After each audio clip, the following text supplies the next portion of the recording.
AEW Dynamite has surpassed WCW Monday Nitro for the number of episodes of last night's Spring Breakthrough show, becoming the longest-running weekly episodic pro wrestling primetime show in the history of Turner Sports. We've got comments from Eric Bischoff, Tony Khan, and former AEW World Champion MJF. The Ops are the brand new World Trios champions, joining forces with Powerhouse Hobbs to defeat the Death Riders. Josh Alexander is All Elite, but was defeated by Hangman Page, and then immediately turned heel last night on Dynamite. Will Ospreay has advanced to the finals of the Men's Owen Hart Cup. Mercedes Moné has advanced to the finals of the Women's Owen Hart Cup at Double or Nothing. The Hurt Syndicate have retained the AEW World Tag Team titles and rejected MJF once again last night on Dynamite. Christian Cage made his return during last night's Dynamite Spring Breakthrough show, confronting Nick Wayne. FTR have been suspended and fined for their actions on AEW Collision last Saturday. Speaking of Collision, tonight's special live Thursday episode, a Spring Breakthrough show, there are several matches and segments that have been confirmed, and AEW President Tony Khan opens up on possibly expanding AEW's pay-per-view calendar.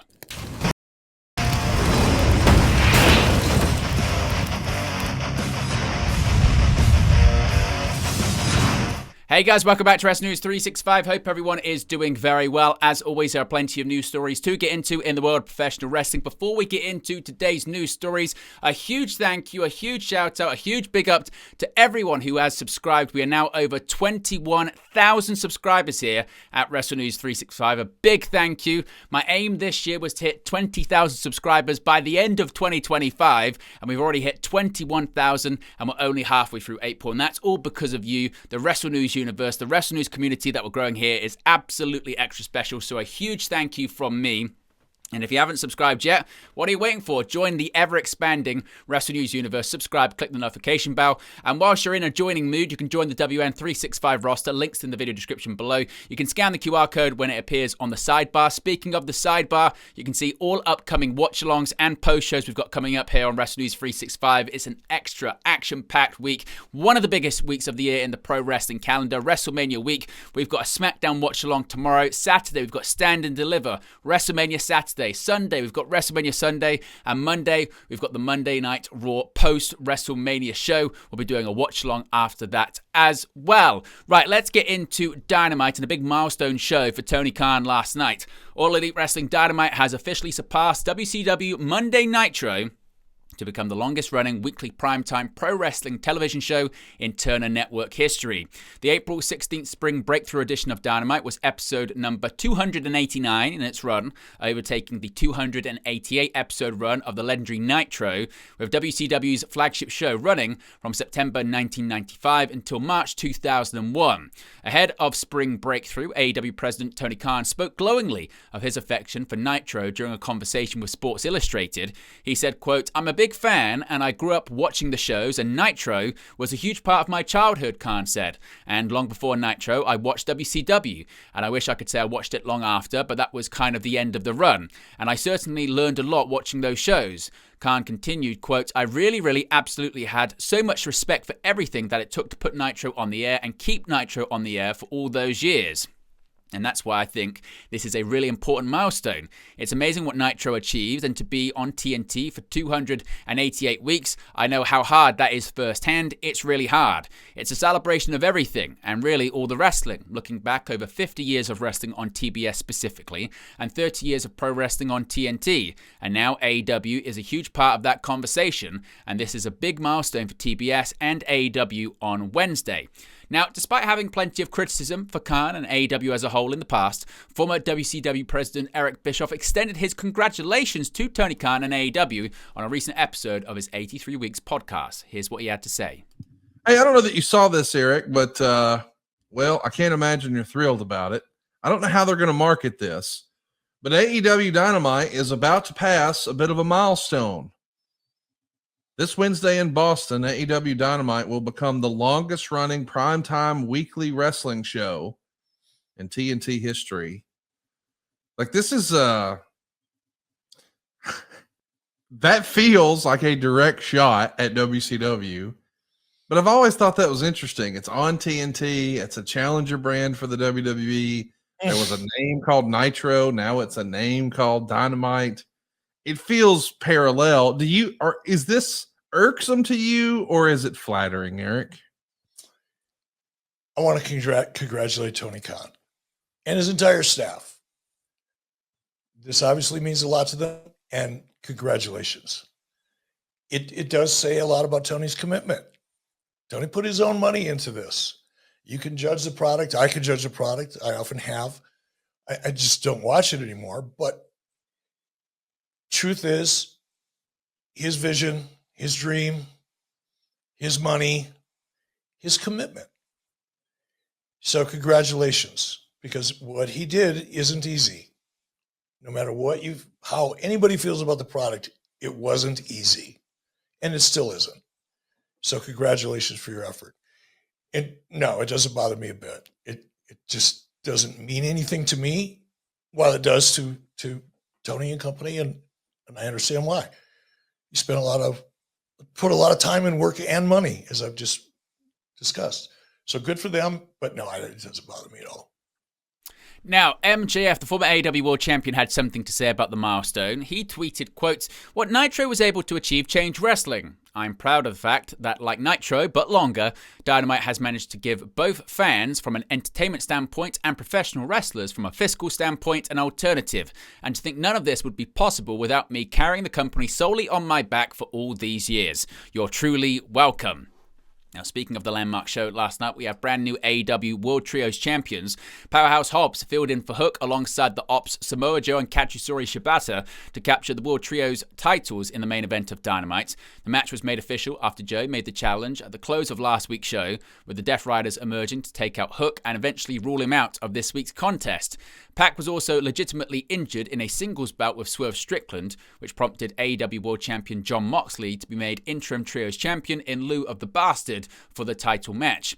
The main event kicked off with the emergence of the champions and then challengers alongside their surprise stand-in to ensue a brawl, with outside interference from Marina Shafir once again counteracted by the emergence of Willow Nightingale as things started to lose control. Back in the ring, Joe had the advantage as the Young Bucks made their own entrance, following on from their return at Dynasty to cost Swerve Strickland against Moxley, to grab steel chairs and look on with smiles at the ring, presumably with the idea of helping him once again. They would be attacked by Strickland from the crowd, neutralizing their interference as Shibata locked in a chokehold to Castagnoli on the ramp, setting up for the PK and cinching in a tighter choke to put him out. Moxley sought to hit a Death Rider to Joe in the ring, but Joe reversed the move into the Kukina Clutch, and without a Death Rider or Young Buck to help him, the AEW World Champion passed out to crown Joe, Shibata, and Hobbs the new World Trios Champion.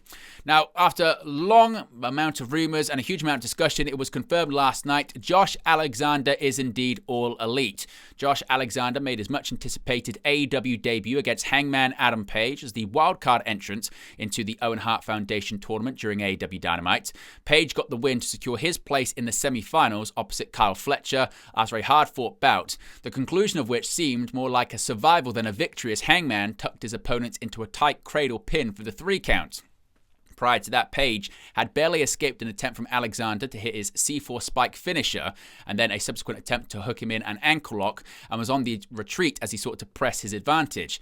After the match, Fletcher emerged alongside Don Callis, and as Fletcher and Page stared one another down, Callis was seen speaking in the ear of Alexander, who then attacked Page from behind. Alexander walked off as Callis celebrated, and Fletcher continued the beatdown to stand over Page, cementing the heel turn, but leaving it uncertain as to whether he will be joining the Don Callis family for an extended period of time. Of course, Alexander had been reportedly expected to join AEW after he finished up with TNA in February, ending a 6-year tenure with the company after 2 reigns as World Champion, 2 reigns alongside WWE NXT star Ethan Page as World Tag Team Champion, and a single reign as the X Division Champion. The Walking Weapon has also racked up a resume with New Japan Pro Wrestling, GCW, AAA, Rev Pro, and Ring of Honor prior to Tony Khan's acquisition of the promotion. Will Ospreay is in the finals of the men's Owen Hart Cup. Will Ospreay is moving on to Double or Nothing after defeating Konosuke Takeshita in a lightning-paced semi-finals match in the Owen Hart Foundation tournament on AEW Dynamite Spring Breakthrough on Wednesday. The pair went back and forth for the entirety of the bout, but things kicked into second gear when Ospreay attempted to take Takeshita to the top turnbuckle, but Takeshita countered, and Ospreay followed up with a stun dog millionaire, followed up by an Oz cutter on the outside, taking both of them out on the ramp. The pair traded pin attempts until until Takeshita was able to hit a suplex on Ospreay and rolled him up. The aerial assassin just barely kicked out and tried to regain his momentum on his feet before Takeshita got him into the corner and beat him down. Takeshita rocked Ospreay with a hard elbow, and Ospreay took Takeshita off his feet with a flurry of kicks. He went for a hidden blade, but Takeshita collapsed before he could connect. They traded faster pin attempts and kickouts at one and after Takeshita caught Ospreay with another elbow when Ospreay went for another hidden blade. Takeshita hit a hidden blade of his own, but Ospreay hit a Styles Clash. Takeshita kicked out of that, but Ospreay followed up with a Stormbreaker for the victory. Ospreay moves on to challenge the winner of Hangman Page vs. Kyle Fletcher at Double or Nothing for the opportunity to challenge for the AEW World Championship at AEW All In Texas later this year. In the women's tournament, Mercedes Moné has punched her ticket for the finals. Ring of Honor Women's World Champion Athena took her first singles match pin in over 2.5 years when TBS champion Mercedes Moné defeated her in a semi-final match of the Women's Owen Hart Foundation tournament on AEW Dynamite Spring Breakthrough. Moné defeated Athena in the ROH Champion's first Dynamite match since October 2022 on Wednesday. She goes on to face the winner of Jamie Hayter versus Chris Statlander at Double or Nothing to determine who will challenge for the AEW Women's World Championship at All In Texas. The women battled back and forth throughout the match and traded 3 amigos and 3 back-to-back power bombs. The match spilled out of the ring after Moné dodged a 4th power bomb. She sent Athena headfirst into the ring barricade, and the women traded strikes while balanced on it. Athena dropkicked Moné hard into the barricade, taking out the LED screen. Back in the ring, Athena had Moné set up for the O-face, but the TBS champion countered into a roll-up for the 3 counts. Following Moné's win, AEW Women's World Champion Timeless Toni Storm's music hit, and she was seen watching from the stands, applauding Moné. The Hurt Syndicate are still the AEW World Tag Team Champions after successfully defending their title on Dynamite. The AEW World Tag Team Champions made fairly quick work of the Gates of Agony on Wednesday. The Hurt Syndicate defeated Toa Leona and Bishop Korn on AEW Dynamite Spring Breakthrough in Boston. The win marked Bobby Lashley and Shelton Benjamin's 4th title defense since they won the tag team titles earlier this year on Dynamite. After the match, prospective member MJF tried to get in on the celebration, despite MJF playing and trying to get the group, I guess, with women, and even giving Shelton Benjamin the watch off his wrist. The former AEW World Champion was once again unable to gain entry into the Hurt Syndicate, with Bobby Lashley once again keeping Shelton Benjamin in line and denying MJF's membership. MVP tried to plead with Lashley and Benjamin, but was also clearly frustrated with MJF's behavior. As it stands, MVP is the only member who is truly on board with MJF's prospective membership. Leona and Korn are former Ring of Honor World 6-Man Tag Team Champions alongside Brian Cage as the Cage of Agony, but Cage has since turned his back on the duo to join the Don Callis family, where he now teams with Lance Archer. Christian Cage was back on AEW television last night. A little over a month after Revolution, Christian Cage made his return to AEW programming on the April 16th edition of Dynamite, appearing in a backstage segment with Nick Wayne, Mama Wayne, and Kip Sabian.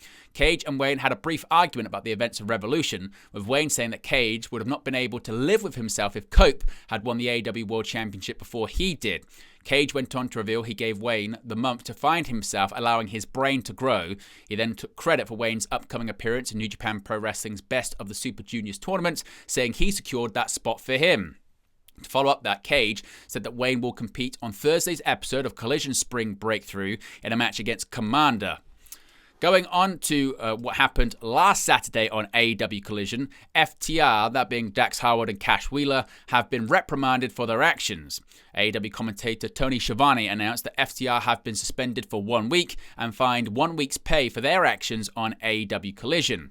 Of course, FTR went after Schiavone, looking to hit a spike pile driver before Nigel McGuinness made the save. Later in the show, FTR defeated 2.0 and attacked Daniel Garcia. Speaking of Collision, of course, there's going to be a special Spring Breakthrough edition of AEW Collision. That's going to be on Thursday instead of Saturday. AEW has announced the AEW TNT Championship Open Challenge will return, with Adam Cole defending his title. Commander will defend the Ring of Honor Television Championship against Nick Wayne on the April 17th episode of Collision. Christian Cage revealed that he got the title match for Wayne ahead of the New Japan Best of the Super Juniors tournament. Plus, Mercedes Moné will team with Harley Cameron to take on Chris Statlander and Julia Hart. Finally, as I mentioned, Commander will be defending his title 2. Of course, that's all set to take place tonight on TNT and Max. And finally, AEW President Tony Khan has opened up on possibly expanding the AEW pay-per-view calendar. As it currently stands, AEW has 9 pay-per-views per year, expanding from their original 4 when the company first launched. Tony Khan is happy with that number, but could potentially add one more. Tony Maglio of The Hollywood Reporter published a new report on AEW Dynamite surpassing WCW Nitro in the number of episodes and included comments from Tony regarding the number of pay-per-views per year. He said, quote, "A pay-per-view serve as the payoff points to the storylines laid out by weekly TV shows like Dynamite, and Khan believes he's found the sweet spot in terms of annual count. AEW currently is at 9 pay-per-view events per year, but Khan could see it going up to 10. WWE is doing 17 of what it now bills as premium live events this year. For now, 9 is a, quote, great number," Khan said. AEW is coming off its AEW Dynasty pay-per-view on April 6th. They will return to pay-per-view on May 25th with AEW Double or Nothing. But there you go, guys, the latest pro wrestling news for you. Be sure to smash a like on the like button. Be sure to subscribe, bottom right-hand corner. Once again, a huge thank you for everyone that has subscribed from day one to yesterday to somewhere in between. We're now over 21,000 subscribers here at Wrestling News 365. If you haven't already, you can scan the QR code. You can join the WN365 roster. You get your badges, your emojis, and your exclusive members-only content. And whilst you're checking out the sidebar, you can see all upcoming watch-alongs and post-shows for WrestleMania week, heading into the biggest event of the year for WWE. Appreciate everyone for tuning in, and I'll speak to you again very, very soon. Hey guys, thank you for watching, listening, streaming, or however you come across this video today. Be sure to click on the video on the right there to watch our next video, or click the bottom there to subscribe, or the bottom right hand corner. Thank you very much, and I'll speak to you again very soon.